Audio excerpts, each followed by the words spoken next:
More than 14,000 eviction notices were filed against Jacksonville tenants last year, and the city has seen a 124% increase since the start of the pandemic in evictions. But a new program aims to intervene to help stop those evictions before they occur. To talk about that, I'm joined now by Colleen Rodriguez, CEO of Jewish Family and Community Services, which helps administer the program. Good morning, Colleen. Good morning. Thanks for having me. Thanks for coming on. So we know this isn't just a rental program. A lot of factors contribute to the affordable housing crisis. Absolutely. What all is happening in the local economy and in the housing economy? So what we're seeing, and it's been kind of coming up over the last several years, is that rents are going up, but salaries are not. The wages are not matching. And so for the last decade, for the most part, we're seeing data that shows a lot of people are spending over 50% of their household income on their rent. And so that's a problem because they're not having the ability to do savings. They're not able to purchase homes. And so now with increase of inflation, we're seeing healthcare costs going up, with rentals going up, and people are not able to afford their house. And so housing insecurity is an issue for homeowners as well. We've seen, foreclosures spike. We've seen increases in insurance rates.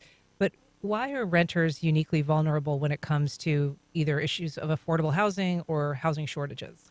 So what we're seeing is that a lot of the landlords now don't even reside in Florida. They don't even live in Jacksonville, and they have the opportunity to raise the rents. And so we are seeing rents going up $300, $400, $500 a month with very little notice. And as people can't afford that, they're evicting them. And there's a long list of people because affordable housing is limited here. And so there's a line of people waiting for that same property and people can't afford. What do we know about the waiting list that exists for affordable housing in the city? I mean, it's always been quite long. I think it's 150,000 people now waiting on the wait list for vouchers. So that's why this program is so important. If we can keep people from being evicted, because if you're on the list and you have an eviction, that puts you even farther behind. And so if we can keep people in their current homes, that's critical. So this new program is aiming at forestalling an eviction, basically Correct. preventing it from occurring.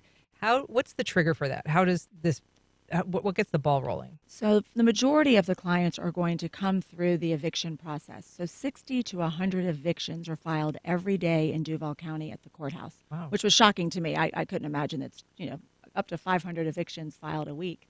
So what happens now when the landlords are at the courthouse and they're filing it, literally a stop sign pops up and says, are you wanting to work with this tenant? Are you wanting to work with a program that could possibly make you whole, landlord, as well as prevent an eviction?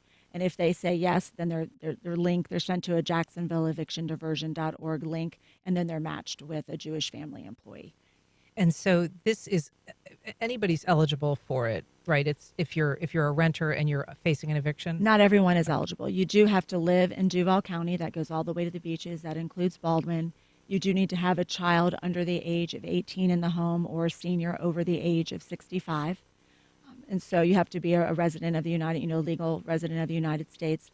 And so I would encourage people to go to JacksonvilleEvictionDiversion.org and link with us if they feel like they meet the criteria.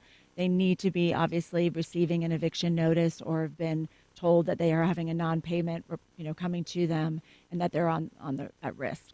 And does it matter what stage they're at? I'm not sure if there's a point at which landlords typically file for eviction, if it's a certain number of months that someone is in arrears on rent, or if it matters how far behind you are in terms of whether you would qualify for this program. So we are really using the date of November. If you are behind for utilities or your rent on or after November, that really is a reasonable amount of time that we can really help you. We can't go back and pay a year's worth of past due rent.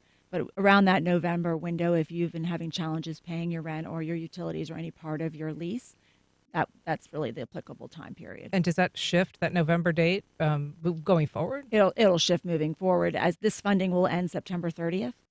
And so then we hope to have additional funding that will come October 1st, but this funding ends September 30th. I see. And so what sort of response have you gotten, and what do you know about whether it's been effective for people? So it's been very effective for people. I know for a fact we've kept 74 families in their homes since the start of it, and it started February 1st, really kicked off in March.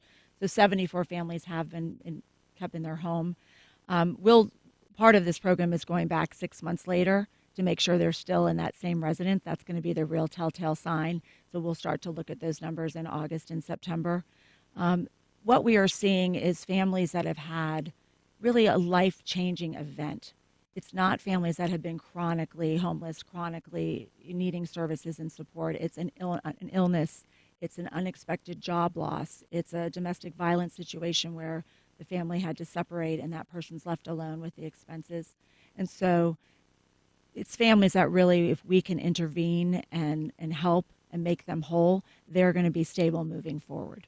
Tell us again how people can find out more information about it.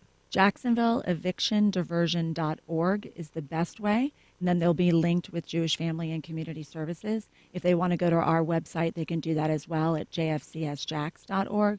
But the eviction diversion is the best way. And to be clear, it doesn't matter what religion you are. It does not. Jewish Family serves the entire community, over 29,000 people every year. And so all are welcome to reach out to us. All right. Well, Colleen Rodriguez, thank you so much for coming on and talking about this today. Thanks for having me.